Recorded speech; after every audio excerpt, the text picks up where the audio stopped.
오늘 하나님께서 우리에게 주시는 말씀은 시편 1편 1절로 3절까지의 말씀입니다. 우리 다 찾으신 줄 알고 우리 시편 1편 1절로 3절 말씀 함께 봉독하겠습니다. 복 있는 사람은 악인들의 꾀를 따르지 아니하며 죄인들의 길에 서지 아니하며 오만한 자들의 자리에 앉지 아니하고 오직 여호와의 율법을 즐거워하여 그의 율법을 주야로 묵상하는도다. 그는 시냇가에 심은 나무가 철을 따라 열매를 맺으며 그 잎사귀가 마르지 아니함 같으니 그가 하는 모든 일이 다 형통하리로다. 아멘. 저는 오늘 본문 말씀 시편 1편 1절로 3절 말씀을 통해서 말씀 위에 뿌리를 두라라는 제목으로 주의 말씀을 선포하겠습니다. 사랑하는 성도 여러분, 인류의 역사 전체를 관통하는 단어가 있다면 여러 가지를 들 수가 있지만 그 중에 하나는 바로 행복이라는 단어입니다. 고대 철학자였던 아리스토텔레스는 인간의 궁극적인 삶의 목적이 행복에 있다라고 그렇게 이야기를 했습니다.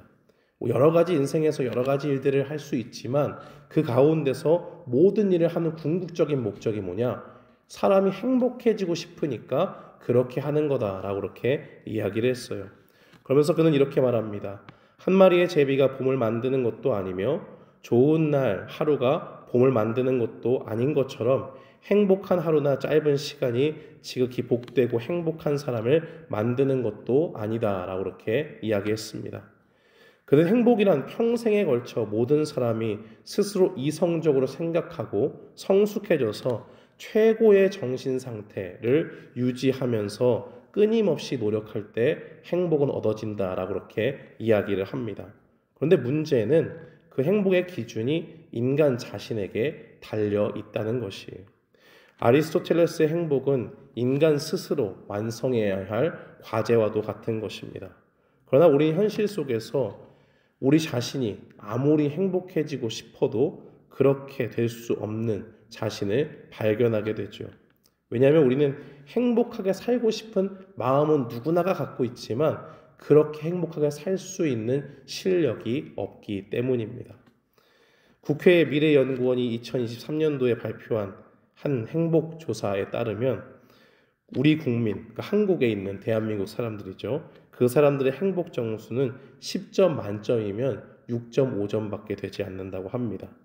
지난 몇 년 동안 꾸준히 하락했고 소득이 높은 사람이 행복하지 않을까 생각했는데 그런 것도 아니에요. 소득이 높아도 불안과 우울감이 오히려 증가했다고 합니다. 겉으로는 세련되고 풍요로운 시대인데 내면의 행복은 점점 메말라가고 있는 모습입니다. 이것이 바로 행복의 역설이죠. 사람은 모두 행복을 원하지만 그 행복이 무엇인지 어디에서 오는지를 잃어버렸기 때문에 오늘날 이와 같이 행복의 역설 가운데 사람들은 괴로워합니다. 오늘 본문은 이렇게 행복에 목말라하는 모든 사람들에게 참된 복이 무엇인지를 알려줍니다. 성경이 말하는 진정한 복은 인간 스스로 얻을 수 있는 것이 아닙니다. 또 상황이나 감정에 따라서 잠깐 우리가 느끼는 기쁨으로 대체할 수 있는 일시적인 행복도 아닙니다. 우리는 세상이 제시하는 행복이라는 신기루에 휘둘릴 때가 있죠. 더 가지면 행복할 거야 라는 말을 듣고 진짜 그러면 되나? 더 가지려고 해보고 더 높이 올라가면 행복할 거야 이렇게 이야기하면 그런가 하면서 명예를 추구하기도 해보고 또 더 사람들에게 더 인정받으면 행복해진다라는 말을 듣고 또 그렇게 다른 사람들에게 인정받기 위해서 애쓰며 살아가기도 합니다. 그러나 그렇게 되었을 때 우리에게 진정한 행복은 주어지지 않습니다. 그런 가운데서 얻어지는 기쁨은 잠깐뿐이고 구름과 같이 어느새 사라지기 때문입니다. 그러나 오늘 시편이 말하는 복은 완전히 다른 복을 이야기하고 있습니다. 시편 1편 1절은 처음의 시작을 뭐뭐 하는 사람은 얼마나 행복한가라고 하는 감탄사로 시작하고 있어요. 이 단어는 세상적인 성공이나 외적인 조건에 좌우되지 않는 복을 의미합니다. 바로 하나님과의 올바른 관계 속에서 비롯되는 내면의 깊은 평안함과 기쁨을 이야기하는 것입니다. 사랑하는 성도 여러분, 하나님은 우리를 하나님을 아버지라고 부를 수 있는 아주 귀한 관계로 우리를 부르셨습니다. 자신이 우리의 친히 아버지가 되어주시고 우리를 하나님의 자녀로 삼아주시는 그 누구보다도 더욱더 끈끈하고 깊고 친밀한 관계로 우리를 베풀어 주셨다. 우리에게 구원의 은혜를 베풀어 주셨다 말하고 있습니다. 하나님이 나를 책임져 주시고 나를 구원해 주시는 아버지가 되시는 것보다 더 큰 복이 없다라고 우리에게 알려주시는 것이죠. 그렇다면 그 은혜에 감사하는 사람은 누가 시키지 않아도 하나님과 좋은 관계를 유지하고 싶어 합니다. 바로 그것을 원하고 갈망하게 되어 있지요. 사랑하는 성도 여러분, 여러분이 정말 인생 가운데 행복하고 싶으시다면 오늘 말씀에 귀를 기울이시기 바랍니다. 왜냐하면 오늘 말씀은 행복의 근원이신 하나님과 좋은 관계를 맺는 참된 행복의 삶을 명확히 제시하기 때문입니다. 오늘 우리는 시편 1편 말씀을 통해서 하나님과 좋은 관계를 이루기 위한 복된 삶을 살기 위해서 두 가지를 기억해야 됩니다. 첫 번째는 하나님과 좋은 관계를 위해서 죄에서 돌아서는 모습이 필요합니다. 시편 1편 1절은 우리에게 죄가 우리의 삶을 어떻게 점점 잠식하는지를 우리에게 단계별로 경고하고 있습니다. 1단계는 죄의 방향을 따라서 걷는 일입니다. 복 있는 사람은 악인의 꾀를 따르지 아니하며 라고 할 때 이 따른다는 말은 걷는다는 뜻을 함께 가지고 있어요. 그래서 악인의 꾀는 이 세상이 제시하는 잘못된 내비게이션과도 같습니다. 악인은 불경건한 자, 곧 하나님을 경외하지 않는 사람을 말합니다. 이 사람은 하나님을 개의치 않고 살기 때문에 어떠한 두려움도 없이 세상의 논리를 가지고 우리를 유혹합니다. 우리는 일이 너무 많고 힘들고 복잡할 때 우리의 마음속에서 야, 이번에 한 번만 요령을 피고 편법을 부려서 그냥 대충 처리한 것처럼 해 라고 그렇게 유혹의 목소리를 듣습니다. 다른 사람들도 야, 바쁠 때는 원래 그렇게 하는 거야 하면서 우리를 똑같은 길로 가게 만들지요. 이것이 바로 죄로 향하는 첫걸음, 바로 죄를 향해 걸어가는 모습입니다. 사탄은 우리에게 이때에 야, 이번 한 번 정도는 눈 감고도 할 수 있는 거지. 뭐 언제 우리가 100% 하나님의 뜻에 맞춰 살았다고 해 라고 하면서 우리에게 유혹의 화살을 던집니다. 그러나 그때에 이 꾀를 따르는 것이 우리의 발을 하나님께로 향하는 것이 아니라 죄로 향해서 나아간다는 것을 기억하고 우리는 그 길로 아예 걸음을 내딛어서는 안 된다는 것입니다. 두 번째 단계는 죄인의 방식에 서는 일입니다. 죄인들의 길에 서지 아니하며 라고 하는 말씀은 한 번 잘못된 걸음 내딛은 사람의 모습이 어떻게 되는가 하는 것을 우리에게 보여줍니다. 걸음을 잘못된 방향으로 내딛은 사람은 그 후에 이제 죄인의 길에 그 익숙한 죄의 삶의 방식에 그대로 서게 됩니다.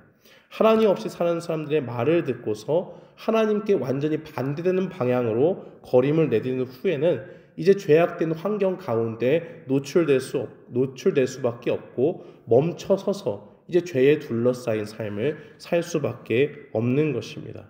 죄에 익숙해지고 습관화되는 것이죠. 처음에는 죄를 짓는 게 불편해요. 주일도 한번 빠져보면은 막 불안하고 하나님이 나를 치시면 어떡할까 막 이런 생각이 듭니다. 하나님께서 이 말씀을 주셔서 하나님의 말씀대로 순종하고 살고 이 죄를 짓지 말라라고 했는데 그 죄를 덜컥 저어버렸어요. 그러면 처음에는 마음이 무섭고 두렵고 떨리면서 하나님 앞에 간절하게 회개합니다. 그런데 그것이 계속 반복되다 보면 우리는 그 자리에 앉게 되는 모습을 보게 됩니다. 습관적으로 그 가운데 계속 남게 되는 것을 보게 됩니다. 익숙해지고 이제는 그것이 더 이상 우리를 찌르는 것이 아니라 뭐 한 번도 했는데 두 번 못하나, 처음에는 큰일 날 줄 알았는데 큰일 나지 않네 라고 하면서 죄에 점점 잠식되어져 가는 것입니다. 세 번째 단계는 오만한 자의 자리에 앉는 일입니다. 걷고 서는 것을 반복하면 결국 우리는 그 자리에 눌러 앉게 되죠. 앉는다는 것은 그곳에 완전히 정착하고 그곳에 동화되어 버리는 것을 의미합니다. 오만한 자의 자리에 앉는 것은 죄를 지어도 이제는 아무렇지 않은 거예요. 어떠한 찔림도 없고 뭔가 그래도 이렇게 살면 안 되는데 이러한 마음도 없이 오히려 내가 완전히 하나님의 자녀된 정체성을 버리고 죄인의 정체성을 가지고 이 땅을 살아가는 것을 이야기합니다. 우리 사회에서 많은 사람들이 죄를 반복적으로 짓고 큰 중범죄자로 이렇게 법정에 나아가서 판결을 받는 사람들 보면 죄에 대해서 굉장히 무딘 것을 보죠. 판사가 이러한 합법적인 이유에 의해서 당신은 죄인입니다라고 할 때 그것은 나의 잘못이 아니라 이 세상이 잘못되었다든지 이 세상이 죄악되었는데 내가 어떻게 그 가운데서 이렇게 올바르게 반응할 수 있느냐라고 하면서 오히려 자신을 돌아보지 않는 모습을 보게 됩니다. 죄에 대해서 무감각해졌고 이제는 죄인으로 사는 게 그저 당연한 모습으로 보여지는 것, 그것이 바로 죄인의 자리에 앉는 일이라고 할 수 있죠. 사랑하는 성도 여러분, 죄는 이처럼 은밀하고 점진적으로 우리를 장악하려고 합니다.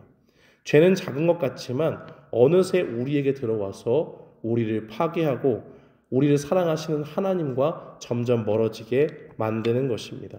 그렇게 되면 우리에게 참된 행복을 가져다 주시는 하나님과 관계가 일그러지기 때문에 사람은 불행할 수밖에 없게 되는 것이죠. 그렇기 때문에 우리는 악은 어떤 모양이라도 버리라는 말처럼 죄를 미워하시는 하나님의 마음을 품어 나가야 합니다.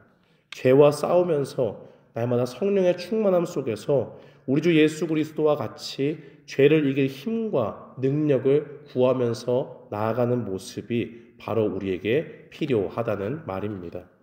둘째로 우리는 하나님과 좋은 관계를 위해서 죄의 길을 가기를 거절하고 또 그 길에서 돌아서기로 결단했다면 우리는 말씀으로 무장되어야 합니다. 본문은 그것을 오직 여호와의 율법을 즐거워하며 그의 율법을 주야로 묵상한도다 라고 그렇게 말하고 있습니다. 여호와의 율법이란 하나님의 말씀 전체를 가리키지요. 우리는 왜 말씀을 즐거워해야 할까요? 하나님의 말씀은 곧 우리에게 보내시는 하나님의 편지이기 때문입니다. 요즘에는 영상통화가 가능하니까 멀리 떨어져 있어도 시간대만 잘 맞추면 실시간으로 언제든지 얼굴을 보면서 그리운 사람과 이야기할 수 있겠죠. 그러나 이전에는 그렇지 못했습니다. 눈에 보이지 않는 사람에게 소식을 받을 수 있는 것은 편지밖에 없었어요. 사랑하는 사람이 떨어져 있을 때 사람들이 편지를 주고받습니다. 그리고 그 편지를 간절히 기다리죠. 왜냐하면 사랑하는 사람에 대한 이야기를 편지를 통해서 우리는 알 수 있기 때문입니다. 우리는 눈에 보이지 않는 하나님을 믿습니다. 그리고 하나님께서는 자신의 마음을 담은 편지와도 같은 하나님의 말씀을 우리에게 주셨습니다. 그 편지를 통해서 하나님의 마음을 알고 하나님의 뜻 가운데 살라고 사랑 가운데 우리에게 편지로 남겨주신 것이죠. 그리고 하나님께서는 그 말씀을 통해서 죄를 미워하시는 하나님도 보여주시고 우리를 사랑하시는 하나님도 동시에 보여주십니다. 죄를 미워하시기 때문에 죄는 반드시 심판하셔야 돼요. 그런데 하나님이 우리를 사랑하셔서 그 죄의 심판은 다 아들이신 예수 그리스도가 받게 하셨습니다. 그리고 그 예수 그리스도를 믿고 의지하는 사람에게는 예수 그리스도의 보혈의 공로로 말미암아 모든 죄를 씻어주시고 우리가 받을 수 없는 의인의 자격을 주시면서 너희는 의인이다 라고 그렇게 선포하시고 천국 백성으로 우리를 삼아주시는 은혜를 말씀 가운데 우리에게 알려주십니다. 그래서 하나님의 말씀을 통해서 이 큰 은혜를 깨달은 사람들은 우리가 하나님의 자녀의 정체성으로 살기를 원합니다. 그것은 곧 하나님의 말씀을 더 알고 싶고 더 듣고 싶고 그 말씀을 더 배우고 싶고 더 나아가서는 순종하고 싶은 마음이 그 마음 속에 가득 차게 된다는 것입니다. 성령님을 통해서 나를 사랑하시는 하나님을 위해 살아야겠다 결단하게 되고 주님을 위해 살도록 주님 고통스럽지만 나의 죄악 가운데 빠져있는 이 더럽고 추악한 모습들을 깎아내 주셔서 어떻게든 조금 더 주님을 사랑하고 주님을 더욱더 위하는 모습으로 주님께 순종하는 모습으로 살 수 있도록 주님 내가 고통스러워도 좋으니 고난의 길을 통과해도 좋으니 나를 어떻게든 주님이 보시기에 기뻐하는 모습으로 빚어가 주십시오 라고 하는 기도가 그 가운데 나오게 된다는 것입니다.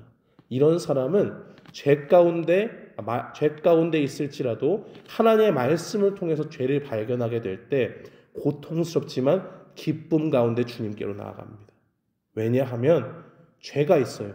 너무 고통스러워요. 그렇지만 하나님이 나를 사랑하시기 때문에 아이가 잘못했을 때 그 죄를 지적하고 고쳐주려고 하는 부모님의 마음으로 하나님이 내 죄를 드러내신다 하는 것을 깨닫고 그 죄를 가지고 하나님 앞에 울며 기도합니다. 그리고 그 가운데 가서 말씀을 다시 붙잡고 기도하는 거예요. 하나님, 이 말씀으로 나를 변화시켜 주십시오. 나는 이 말씀에 순종할 수 있는 능력이 없으니 주님, 내가 이 말씀을 붙잡고 주님 앞에 기도할 때 성령의 능력으로 나를 변화시켜 주시고 내 영혼이 주님을 향하여 나아갈 수 있도록 말씀 안에 온전히 거할 수 있도록 주님 나를 변화시켜 주시옵소서 하면서 주님의 말씀을 기쁨으로 영의 양식으로 삼게 된다는 것입니다. 우리는 하나님의 말씀을 영의 양식으로 삼을 때 죄를 미워하시는 하나님의 마음을 품을 수 있습니다. 또 그 가운데서 죄에서 우리를 점점 멀어지게 하시고 하나님과 가까워지게 만드시는 하나님의 손길을 경험하게 됩니다. 그래서 2절 말씀의 시인은 이 영의 양식을 묵상한다라고 이야기해요. 묵상이란 말은 가만히 앉아서 명상하는 게 아닙니다. 이 단어는 여러 가지 뜻을 가지고 있는데 중얼거리다, 읊조리다, 심지어 사자가 먹이를 두고 으르렁거리다라고 하는 그 의미도 함께 가지고 있습니다. 말씀을 묵상하는 것은 결국 말씀을 조용히 읊조리고 암송하는 것, 또 그것을 이해하기 위해서 애쓰는 것, 계속적으로 반복하는 것, 그리고 결국 그것을 완전히 소화시켜서 내 것으로 만드는 것을 말합니다. 사자는 먹이를 탐내지 말라고 경고할 때 으르렁거리면서 이빨을 드러내지요. 그리고 그 먹이를 완전히 자기의 것으로 만들어서 먹어치우고 완전히 소화를 시킵니다. 바로 그런 모습과 같이 우리가 말씀을 완전히 소화해서 그저 듣고 좋은 말씀이다, 위로만 얻는 말씀, 그런 것이 아니라 내 머릿속으로만 이해하고 남는 말씀이 아니라 나의 삶 속에서 어떻게 이 말씀이 내 삶 가운데 실제로 드러날 수 있도록 내가 어떻게 결단하고 말씀 안에서 살아가야 하는가까지도, 실천까지도, 그 말씀에 순종하기까지도 내가 어떻게 나아갈 수 있을까 하는 그러한 모습을 말하고 있습니다. 사랑하는 성도 여러분, 우리는 율법을 즐거워하며 그것을 주야로 묵상하는데 전적으로 집중해야 됩니다. 계속해서 주님의 말씀을 소리내어 읽고 귀로 들으면서 또 입으로 시인하면서 말씀이 머리에서 머무르지 않고 나의 삶 속에 모든 선택과 행동 양식을 완전히 변화시키기를 기대하면서 훈련해야 됩니다. 주야로 아침뿐만이 아니라 나의 삶의 모든 시간 속에서 말씀에 내가 녹아들 수 있도록 말씀대로 사는 모습이 체득적으로 튀어나올 수 있도록 언제나 힘쓰며 나아가야 하는 것입니다. 바로 그때에 나도 모르는 사이에 말씀의 뿌리에 박혀서 살도록 변화시키는 능력을 우리가 경험할 때 우리는 시편의 기자처럼 이렇게 고백하게 됩니다. 주의 말씀의 맛이 내게 어찌 그리 단지요 내 입의 꿀보다 더 단이다 라고 이렇게 고백할 수 있습니다. 사랑하는 성도 여러분, 어떤 위대한 사람의 가르침도 우리를 변화시킬 수 없습니다. 그것은 사람의 말이기 때문이죠. 그러나 우리 주님이 한 말씀 하시면 없던 빛도 생기고 온 세상이 창조되는 것처럼 주님의 말씀을 묵상할 때 그 말씀의 능력 때문에 우리가 주님의 뜻에 순종하게 되고 우리를 변화시키는 하나님의 능력을 경험하게 될 줄 믿습니다. 그것이 바로 오늘 본문이 알려주는 결과입니다. 3절 말씀은 죄에서 떠나고 말씀을 묵상하는 사람의 삶은 허무하지 않다라고 그렇게 말합니다. 하나님의 말씀은 죄를 버리고 말씀을 묵상하는 사람은 하나님이 보증하시는 놀라운 미래가 있다라고 우리에게 증거합니다. 그것이 곧 시냇가에 심은 나무처럼 된다고 하시는 주님의 말씀입니다. 3절에서 시냇가에 심은 나무라고 할 때 심은 나무는 자생적으로 그 시내를 찾아서 자기 스스로 자라난 나무를 이야기하지 않습니다. 누군가가 의도적으로 그 나무를 시냇가로 옮겨놓은 그 나무를 이야기해요.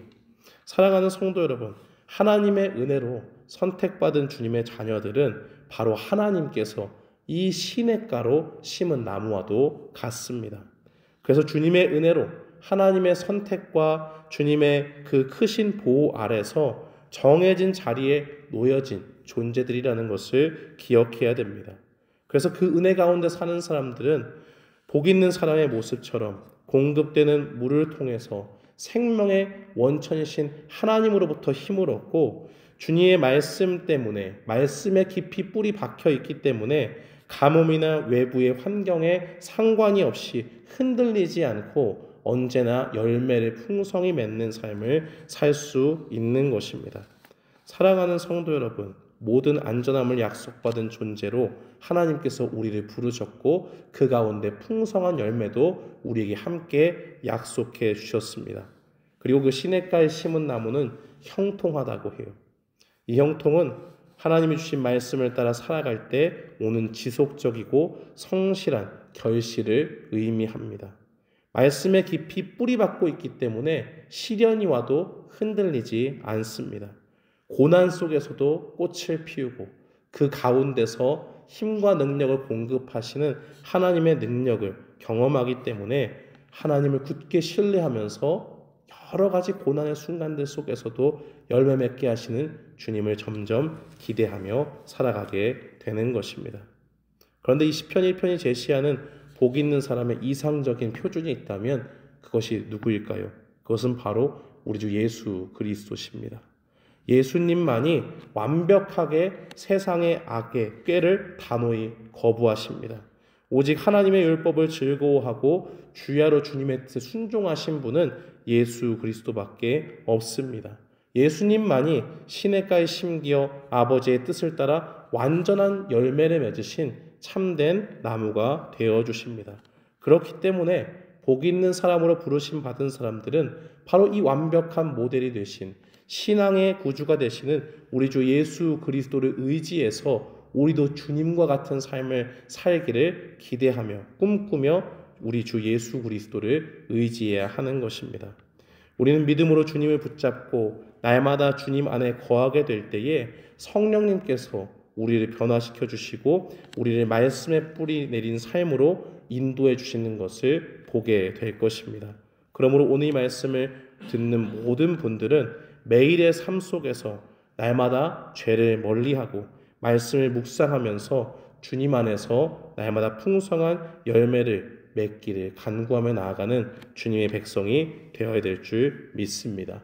오늘 이 말씀을 기억하면서 우리 삶 가운데 말씀에 깊이 뿌리 박혀서 우리 주 예수 그리스도를 의지하는 가운데 풍성한 열매 맺게 하실 주님을 바라보는 믿음으로 살아가는 우리 모두가 되기를 주님의 이름으로 축원합니다. 아멘.